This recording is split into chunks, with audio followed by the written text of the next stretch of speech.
Well, hey guys, I'm just here with Totoro. I just made myself some decaf coffee and I put in a little of the Reishi elixir from Four Sigmatic. It's quite good. But anyways, I'm pretty excited for today's video. I've been trying out some skincare products by Muji per your request, and I've come up with a minimal, simple skincare routine using them. So in today's video, I'm going to show you the routine and talk about the products, their ingredients, kind of review them. If you're not familiar with Muji, it's a Japanese company or Japanese store that they actually have locations. They have one in New York, a big store in New York. I don't know where else in the US they have stores. But if you ever get a chance at least to go to New York and go to the store, I highly recommend it. It is an amazing store. They have tons of housewares, lifestyle items, some clothing, and they also have skincare and cosmetics. And their skincare is all pretty minimal as far as the ingredients and kind of no nonsense, which I like. But I actually purchased all of these products on YesStyle. We don't have a Muji store here. I think you can also probably buy the products on the Muji site. I'm not entirely sure, but I shop on YesStyle a fair amount. I get all of my K-Beauty and J-Beauty stuff there, as well as a ton of cool homeware things. And I shop on there a fair amount. But, so I've been really happy with it. And YesStyle is actually hosting a giveaway, which is really exciting. It's their 13th anniversary, so they're hosting a giveaway for you guys. And it's really easy to enter. I will put the how to enter, I'll put all the details of how to enter in the description box, so check it out. But they're giving away 13 $30 gift coupons to 13 of you who enter the giveaway. So check it out, the details of how to enter, but it's open internationally, so that's great. But yeah, you guys know from my hauls and videos that I shop on there a fair amount. And they're also offering you guys between now and July through the end of September, they're offering you guys an upgraded membership to their silver IG silver membership status. It's at no cost to you, but it's a great way to get even more savings. So I think you get up to 6% additional savings on products with the silver member status. And again, it's at no cost to you. So I'll put the link in the description box below that describes that membership. But yeah, I personally have been elated with YesStyle and continue to shop on there. And you know, I guess they've been in existence for 13 years. So I wish I knew about them a lot sooner, but I've been shopping on there probably for the past 2 or 3 years. So anyways, with that being said, you know, enter the giveaway, check the description box below, but let's get into the Muji review. I like to do these skincare routine review type videos, starting with the PM skincare routine. So the first product that I tried was their cleansing oil. You all know I like to use a cleansing oil to break up my water resistant sunscreen, my mascara, and then I followed up with a gentle non-soap cleanser in the shower to remove that oil and broken up sunscreen. I've talked about this in my cleansing balm review video, my skincare routine videos, my cleansing oil review video. So you all know, you kind of know the shtick at this point. But Muji, you know, typically I use, as far as a cleansing oil, my preference, I've always used the Hada Labo cleansing oil and I love it. So I was excited to try out the Muji one. Japanese cleansing oils tend to be superb. I really have always been happy with them. The Muji Sensitive Skin Cleansing Oil, I got the travel size of it, but they sell a pump bottle of it as well. It contains olive oil similar to the Hada Labo cleansing oil that I use, and it also has glycerin, which is a humectant, and it has an emulsifier. It's some emulsifiers in it. It has sorbit 30, and so what that means is that it helps to, if you add a little bit of water in your hand, it makes a little bit of a lather. I rather like this. I think it's great. And I highly recommend it. Is it better than the Hada Labo one? No.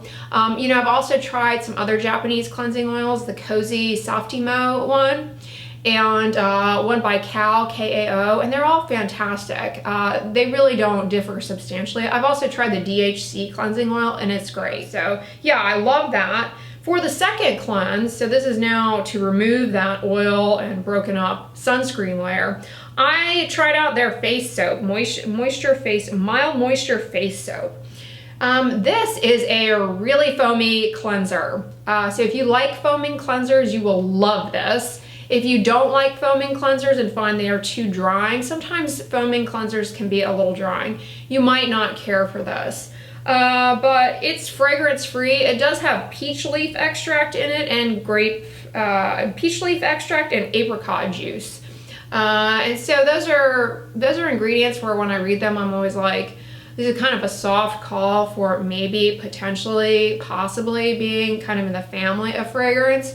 In a wash-off form, I'm okay with it. So, you know, this doesn't have any ingredients that stand out necessarily as, oh gosh, avoid this.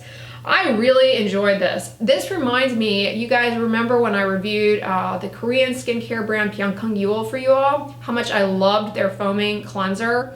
And I was lamenting the fact that they put fragrance in the Byungkang Yul one. This is a dupe for that, but without frank fragrance. So I love this. It does burn though around, if you get it in your eyes. This is not tear free. So be careful if you use it around near your eyes. It is definitely not tear free. It burns a lot in the eyes.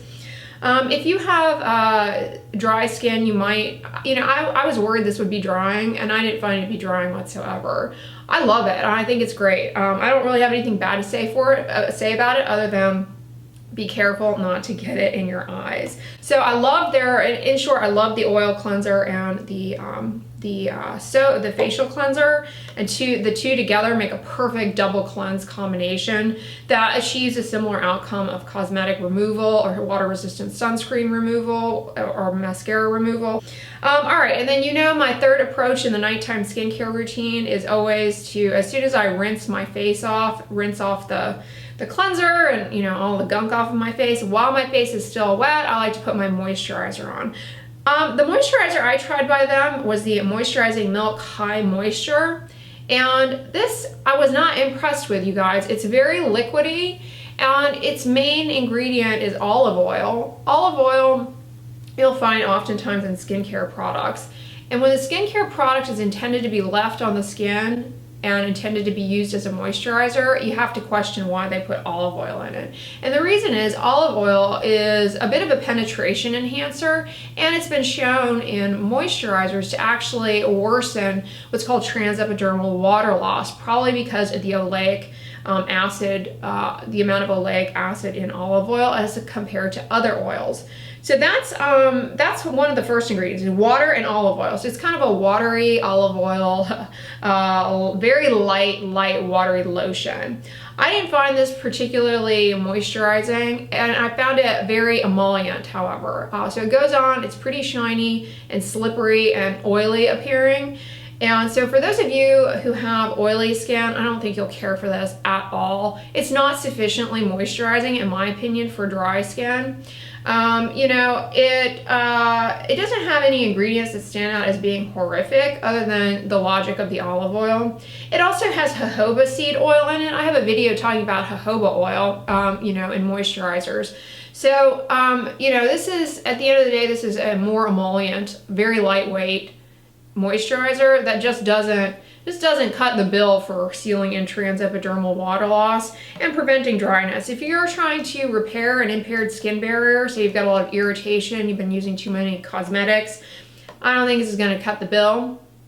And you know, if you have this any kind of skin condition that is driven by that little yeast Pityrosporum, like seborrheic dermatitis, or many of you have fungal acne, I don't think this is a good choice for you. Oils can exacerbate any condition that is related to Pityrosporum yeast because it thrives on oils.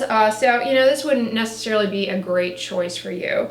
I think people with rosacea prone skin, however, might get along well with this. It is fragrance free. And, you know, one thing with rosacea, heavy moisturizers can actually precipitate a flare of your symptoms. So you might find that you enjoy this nice lightweight, super lightweight, more emollient, liquidy lotion. But for me, it just didn't cut it. All right, and then that is basically it. You know, for me, I allowed that to dry, and then you guys know I use prescription tretinoin every night in my nighttime skincare routine. So once that dried, I put my tretinoin on like I always do. And so, you know, I incorporated the tretinoin in with no problemo. And there's nothing in this that, you know, conflicts with tretinoin. All right, so that's the nighttime skincare routine. Love the cleansing and not so great in terms of the moisturizer. All right, in the morning skincare routine, I don't wash my face in the morning, and if you're keeping this minimal, you know, there's really not a huge need to. Some people with really oily skin, however, they make a lot, you know, their rate of sebum production is high, so they wake up in the morning and their face is oily and greasy, and they want to remove some of that, in which case it makes sense to do another cleanse, but I don't. I just put my sunscreen on right away to a dry face. I tried out their sunscreen SPF 50 PA++++. This is a combination sunscreen that has zinc in it and octinoxate. So combination sunscreens, that really just means that there's a physical active ingredient like zinc or titanium, and there's also some chemical active ingredients like octinoxate or octocrylene, for example. So this is a common ingredient combination in a combination sunscreen, zinc and octinoxate. You can find tons of combination sunscreens. I use a lot of them. For example, the Elta MD sunscreens that I use, their UV Sport is a combination sunscreen. But combination sunscreens are nice because you get the benefit of the zinc as an active ingredient, which covers UVB and UVA, is a physical sunscreen ingredient, and then you also get some added UVB and a little bit of UVA from the octinoxate. So it's a nice combination, but unlike doing just straight zinc, you'll find that combination sunscreens leave less of a cast, and this one is really respectable in the cast. However, this product does have ethanol in it. It is, you know, and I've talked about including ethanol and alcohols in sunscreens and skincare products before. They function to stabilize some of the ingredients. They make things more tolerable sometimes for people with oily skin, acne-prone skin, but they can burn and sting people with rosacea, and they can be a little drying. So you kind of have to decide for yourself if alcohol in your sunscreens is a good idea or not, and kind of experiment. But I would say with this one, it's pretty prevalent. You do detect that alcohol when you're putting it on. It does kind of have that. You gotta smell it a little bit. But this dries very matte. It's not greasy. And it also has, because it dries matte, you will find that it plays with your cosmetics well. It does not pill up at all. The cast on this is very minimal. I rate sunscreens on a scale of 1 to 5 in terms of their cast. A cast of 1, which I would rank this, is a cast that you won't see on my skin. Up close, however, if you look really carefully, you can see a white sort of sheerness if you look very carefully. So on a darker skin type, that's going to be noticeable. But a cast of like 4 or 5, for example, that's going to be more consistent with what I would expect with a non-nano zinc oxide sunscreen, large particle zinc oxide, that white paste look. So that kind of gives you some idea. I would put this at a 1. It's a very minimal cast, very comfortable. I love wearing this, and I'm almost finished with it, actually. That would be my biggest complaint, as always, with Japanese sunscreens, is they come in a tiny bottle. Really loved it. It does not pill at all, so that is great. Sometimes combination sunscreens, they can be the ones that will pill, and this one really doesn't. All right, this next step really is not essential at all, in particular if you're trying to go for a minimal routine, but it's one that I enjoy incorporating, and that is to put on some kind of tinted product, tinted sun protection on over your base layer of sunscreen for aesthetics, for color correction, but also tinted sunscreens will have an inactive ingredient called iron oxides, which can protect against propigmenting wavelengths of visible light. The only ingredients that protect against propigmenting wavelengths of visible light are zinc and iron oxides. Those propigmenting wavelengths of visible light can be a problem for people with darker skin types who heal with hyperpigmentation. So if that's you, if you suffer from melasma, post-inflammatory hyperpigmentation, this is a good step to incorporate in those areas. Like if you've got acne, for example, that A, you're trying to camouflage, and B, you want to protect from the sun, and C, you want to prevent from healing with post-inflammatory hyperpigmentation. Coming on over with a tinted sun protective product, sunscreen, is a good choice. BB creams are an option. So their BB cream, I tried the natural tint. It's the natural tint, SPF 40, PA.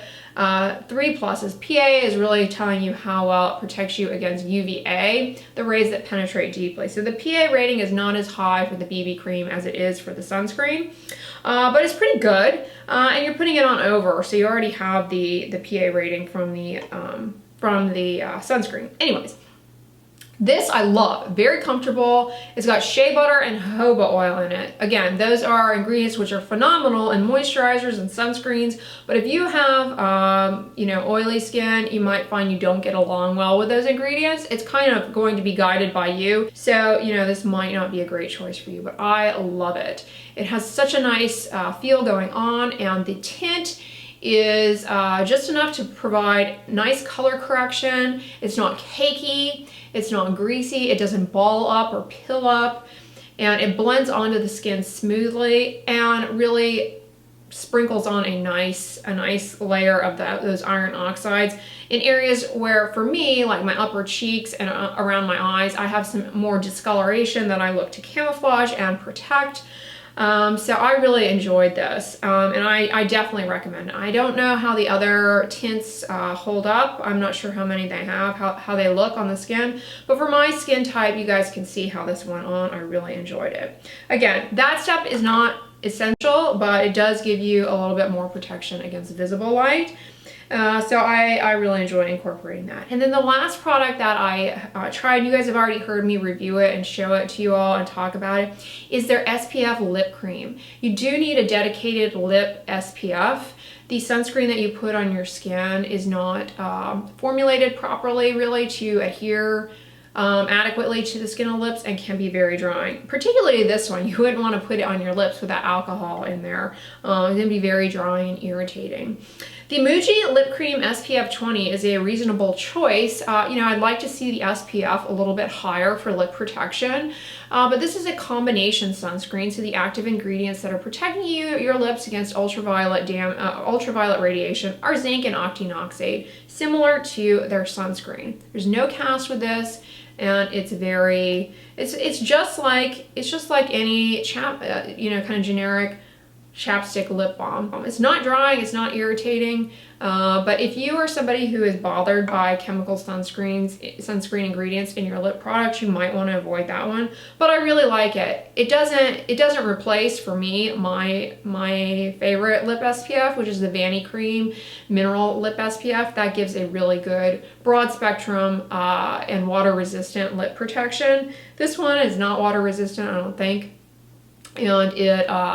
and it's a lower SPF, but I liked it, and you know, it's a good one to consider and pretty affordable. So yeah, those are the Muji products that I've tried out. I hope you guys enjoyed this routine. I will list all of these products down below in the description box for you all. Let me know in the comments though which Muji moisturizers in particular that you have tried and liked, because I think I need to find another one. They seem to have several, and I was not, of the products I tried, I was least impressed with the moisturizing milk.